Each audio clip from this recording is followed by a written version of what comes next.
ಎಲ್ರಿಗೂ ನಮಸ್ಕಾರ. ಇಂದು ಅತ್ಯಂತ ಪವಿತ್ರವಾದ ಕಾಮಿಕಾ ಏಕಾದಶಿ. ನಿನ್ನೆ ವಿಡಿಯೋದಲ್ಲಿ ನಾವು ಏಕಾದಶಿ ದಿನದಂದು ಆಚರಿಸಬೇಕಾದ ಪೂಜಾ ವಿಧಾನ, ದಿನಚರಿ ಹಾಗೂ ಕೆಲವು ಪರಿಹಾರಗಳ ಬಗ್ಗೆ ತಿಳಿಸಿದ್ದೇನೆ. ಆ ವಿಡಿಯೋ ನೋಡಿಲ್ಲದಿದ್ದರೆ ತಪ್ಪದೇ ಒಮ್ಮೆ ನೋಡಿ ಬನ್ನಿ. ಇಂದಿನ ಈ ವಿಡಿಯೋದಲ್ಲಿ ನಾವು ಅತ್ಯಂತ ಪವಿತ್ರವಾದ ಕಾಮಿಕಾ ಏಕಾದಶಿ ವ್ರತದ ಕಥೆಯನ್ನು ಕೇಳೋಣ. ಈ ಕಥೆಯನ್ನು ಕೇಳದೆ ಹೋದರೆ ಏಕಾದಶಿಯ ಪೂಜೆ ಸಂಪೂರ್ಣವಾಗುವುದಿಲ್ಲ ಎಂದು ಹೇಳಲಾಗುತ್ತದೆ. ಈ ಕಥೆಯು ಪೂಜೆ ಮಾಡಿದವರಿಗೆ ದುಪ್ಪಟ್ಟು ಪುಣ್ಯ ಫಲವನ್ನು ನೀಡುವುದರ ಜೊತೆಗೆ ಪೂಜೆ ಮಾಡಲು ಸಾಧ್ಯವಾಗದವರಿಗೂ ಪುಣ್ಯ ಫಲವನ್ನು ನೀಡುವಂತಹ ಮಹತ್ವವನ್ನು ಹೊಂದಿದೆ.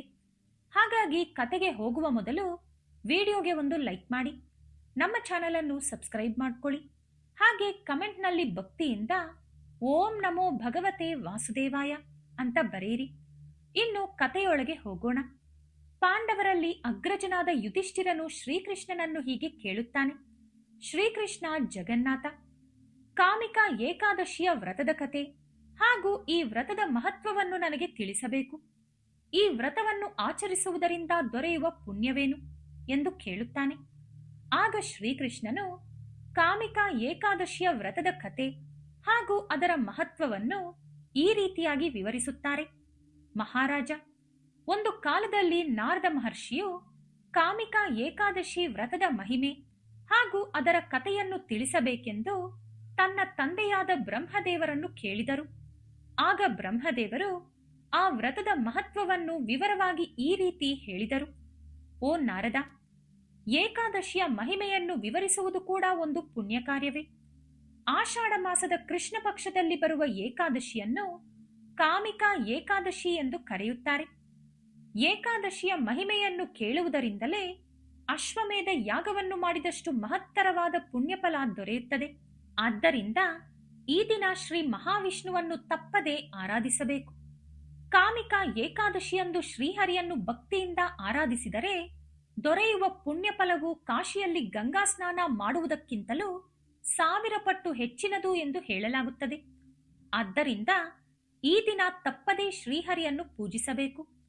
ಈ ವ್ರತವನ್ನು ಶ್ರದ್ಧಾಭಕ್ತಿಯಿಂದ ಆಚರಿಸಿದವರಿಗೆ ಪುನರ್ಜನ್ಮ ಇರುವುದಿಲ್ಲ ಎಂದು ಹೇಳಲಾಗುತ್ತದೆ.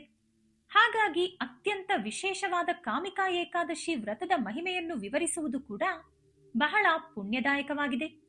ಪೂರ್ವಕಾಲದಲ್ಲಿ ಒಂದು ಗ್ರಾಮದಲ್ಲಿ ಒಬ್ಬ ಕ್ಷತ್ರಿಯನು ವಾಸಿಸುತ್ತಿದ್ದನು.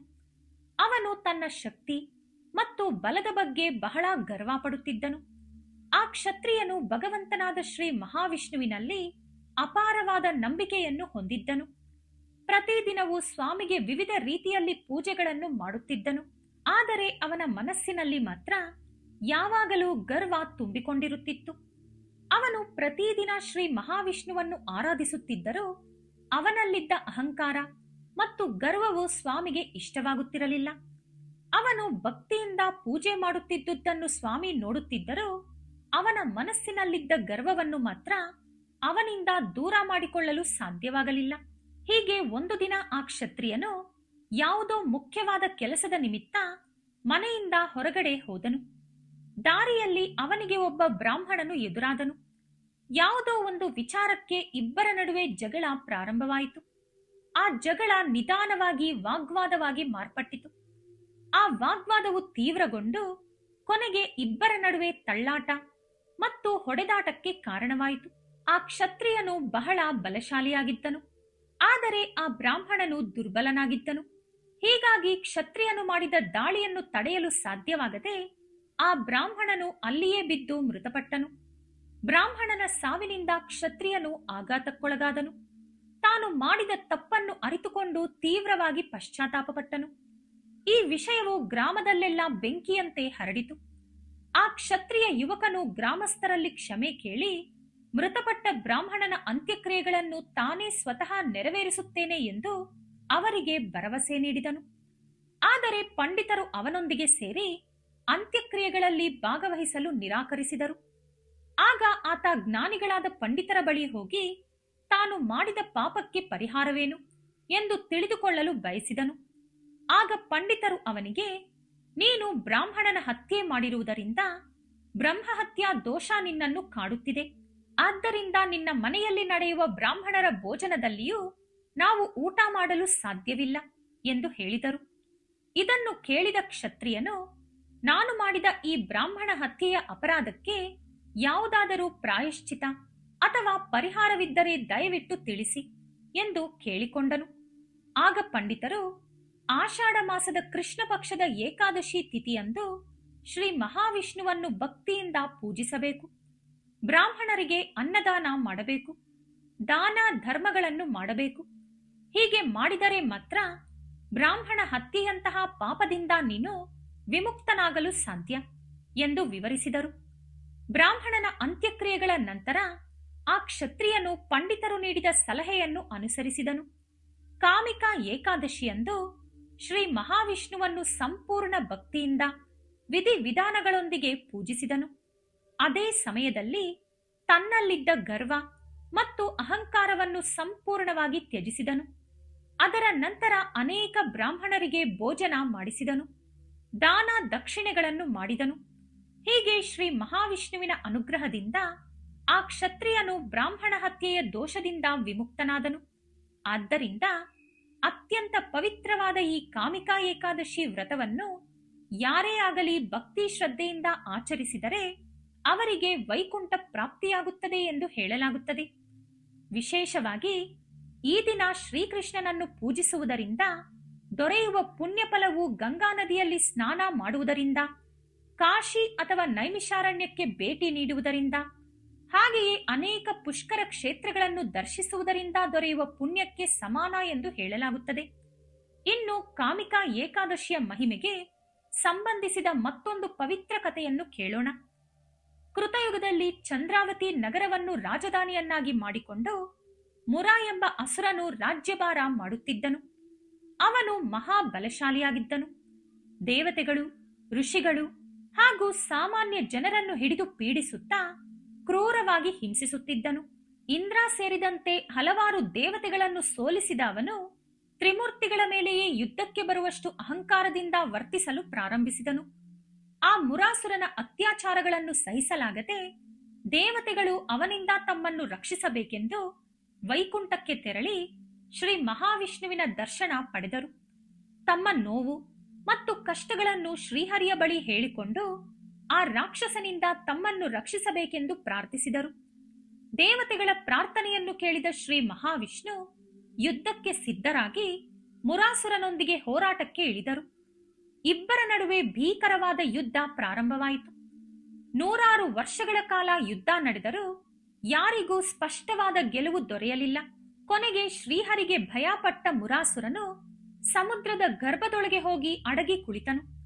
ಅವನನ್ನು ಹೊರಗೆ ಕರೆಸಲು ಒಂದು ಉಪಾಯ ಮಾಡಿದ ಶ್ರೀಹರಿ ತಾನು ಯುದ್ಧದಿಂದ ತುಂಬಾ ದಣಿದವರಂತೆ ನಟಿಸಿದರು. ವಿಶ್ರಾಂತಿ ಪಡೆಯಲು ಬದ್ರಿಕಾಶ್ರಮದಲ್ಲಿರುವಂತಹ ಹೈಮಾವತಿ ಗುಹೆಯೊಳಗೆ ತೆರಳಿ ನಿದ್ರಿಸುತ್ತಿರುವಂತೆ ನಟಿಸಿದರು ಮಹಾವಿಷ್ಣು. ವಿಷ್ಣುಮೂರ್ತಿಯು ವಿಶ್ರಾಂತಿ ಪಡೆಯುತ್ತಿದ್ದಾರೆ ಎಂಬ ವಿಷಯ ಮುರಾಸುರನಿಗೆ ತಿಳಿಯಿತು. ವಿಷ್ಣು ನಿದ್ರಿಸುತ್ತಿರುವಾಗಲೇ ಅವರನ್ನು ಸಂಹರಿಸಬೇಕೆಂದು ನಿರ್ಧರಿಸಿದ ಮುರಾಸುರನು ನಿಧಾನವಾಗಿ ಆ ಗುಹೆಯೊಳಗೆ ಪ್ರವೇಶಿಸಿದನು.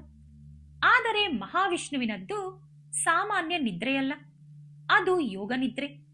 ಮುರಾಸುರನು ಕೆಟ್ಟ ಉದ್ದೇಶದಿಂದ ಶ್ರೀಹರಿಯ ಬಳಿಗೆ ಬರುತ್ತಿದ್ದಂತೆಯೇ ವಿಷ್ಣುವಿನ ದೇಹದಿಂದ ಒಂದು ದಿವ್ಯ ಶಕ್ತಿ ಹೊರಹೊಮ್ಮಿತು. ಆ ಶಕ್ತಿಯಿಂದ ಒಬ್ಬ ಕನ್ಯೆ ಪ್ರತ್ಯಕ್ಷಳಾದಳು. ಅವಳು ದಿವ್ಯವಾದ ಅಸ್ತ್ರಗಳನ್ನು ಧರಿಸಿದ್ದಳು. ತನ್ನ ಕೇವಲ ದೃಷ್ಟಿಯಿಂದಲೇ ಆ ಮುರಾಸುರನನ್ನು ಭಸ್ಮ ಮಾಡಿದಳು. ತನ್ನ ರಕ್ಷಣೆಗಾಗಿ ಪ್ರತ್ಯಕ್ಷಳಾದ ಆ ದೇವಿಯನ್ನು ಕಂಡು ಶ್ರೀ ಮಹಾವಿಷ್ಣು ಬಹಳ ಪ್ರಸನ್ನರಾದರು. ಆ ಕನ್ಯೆಗೆ ಏಕಾದಶಿ ಎಂದು ಹೆಸರಿಟ್ಟು ನಿನಗೆ ಯಾವ ವರ ಬೇಕೋ ಕೇಳು ಎಂದು ಹೇಳಿದರು. ಆಕೆ ಸಂತೋಷದಿಂದ, ದೇವ, ನಿಮ್ಮ ದೇಹದಿಂದ ಉಗಮಿಸಿದ ನನಗೆ ಏಕಾದಶಿ ಎಂದು ಹೆಸರಿಟ್ಟು ನನ್ನನ್ನು ಧನ್ಯಳನ್ನಾಗಿ ಮಾಡಿದ್ದೀರಿ. ನಾನು ಜನ್ಮ ತಾಳಿದ ಈ ದಿನವು ನನ್ನ ಹೆಸರಿನಿಂದಲೇ ಪ್ರಸಿದ್ಧವಾಗಲಿ. ಈ ದಿನ ನನ್ನ ವ್ರತವನ್ನು ಆಚರಿಸಿ ಉಪವಾಸ ಮತ್ತು ಜಾಗರಣೆ ಮಾಡುವವರಿಗೆ ಅವರ ಸಕಲ ಪಾಪಗಳು ನಿವಾರಣೆಯಾಗಿ ವೈಕುಂಠ ಪ್ರಾಪ್ತಿಯಾಗುವಂತೆ ಆಶೀರ್ವದಿಸಬೇಕು ಎಂದು ಬೇಡಿಕೊಂಡಳು. ಆಕೆಯ ಕೋರಿಕೆಯನ್ನು ಒಪ್ಪಿಕೊಂಡ ಶ್ರೀಹರಿಯು ಆ ವರವನ್ನು ಅನುಗ್ರಹಿಸಿದರು. ಹೀಗೆ ಏಕಾದಶಿಗೆ ವಿಶೇಷವಾದ ಮಹತ್ವ ದೊರೆಯಿತು. ಏಕಾದಶಿಯಂದು ಮುರಾಸುರನು ಅಕ್ಕಿಯಲ್ಲಿ ಅಡಗಿರುತ್ತಾನೆ ಎಂದು ಹೇಳಲಾಗುತ್ತದೆ. ಆದ್ದರಿಂದ ಈ ದಿನ ಅಕ್ಕಿಯಿಂದ ತಯಾರಿಸಿದ ಯಾವುದೇ ಆಹಾರವನ್ನು ಸೇವಿಸದೆ ಉಪವಾಸ ಮಾಡಬೇಕು ಎಂದು ಹೇಳುತ್ತಾರೆ. ಮುರ ಎಂಬುದು ತಾಮಸಿಕ ಮತ್ತು ರಾಜಸಿಕ ಗುಣಗಳಿಗೆ ಹಾಗೂ ಅರಿಷಡ್ವರ್ಗಗಳಿಗೆ ಪ್ರತೀಕವಾಗಿದೆ. ಉಪವಾಸ ಮತ್ತು ಜಾಗರಣೆಯ ಮೂಲಕ ಇವುಗಳನ್ನು ಜಯಿಸಿದರೆ ಸತ್ವಗುಣವು ಹೆಚ್ಚುತ್ತದೆ. ಅದರ ಮೂಲಕ ಮೋಕ್ಷದ ಮಾರ್ಗವು ತೆರೆದುಕೊಳ್ಳುತ್ತದೆ. ವಿಶೇಷವಾಗಿ ಭತ್ತದ ಅನ್ನದಲ್ಲಿ ಮುರನ ವಾಸವಿದೆ ಎಂದು ಹೇಳಲಾಗುತ್ತದೆ. ಆದ್ದರಿಂದ ಅದು ಬುದ್ಧಿಯನ್ನು ಮಂದಗೊಳಿಸಿ ನಮ್ಮ ಜಾಗೃತಿಯನ್ನು ಕುಗ್ಗಿಸುತ್ತದೆ ಎಂಬ ನಂಬಿಕೆಯೂ ಇದೆ. ಏಕಾದಶಿಯಂದು ಉಪವಾಸವಿದ್ದು ದ್ವಾದಶಿಯಂದು ಅನ್ನದಾನ ಮಾಡುತ್ತಾರೆ.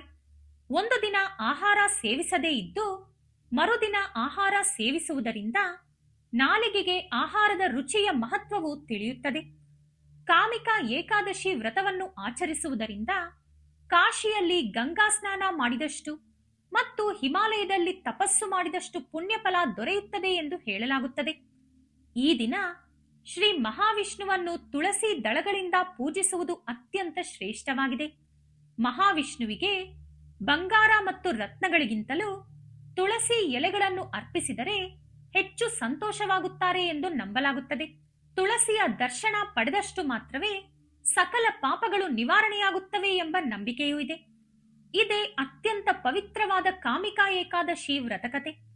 ಇಂದು ಈ ಕಥೆಯನ್ನು ಕೇಳಿದ ನಿಮ್ಮಷ್ಟು ಅದೃಷ್ಟವಂತರು ಬೇರೆ ಯಾರೂ ಇಲ್ಲ. ಈ ವಿಡಿಯೋ ನಿಮಗೆ ಇಷ್ಟವಾಗಿದ್ದರೆ ಲೈಕ್ ಮಾಡಿ, ಶೇರ್ ಮಾಡಿ, ನಮ್ಮ ಚಾನೆಲ್ ಅನ್ನು ಸಬ್ಸ್ಕ್ರೈಬ್ ಮಾಡಿಕೊಂಡು ಬೆಲ್ ಐಕಾನ್ ಕ್ಲಿಕ್ ಮಾಡಿ. ಧನ್ಯವಾದಗಳು.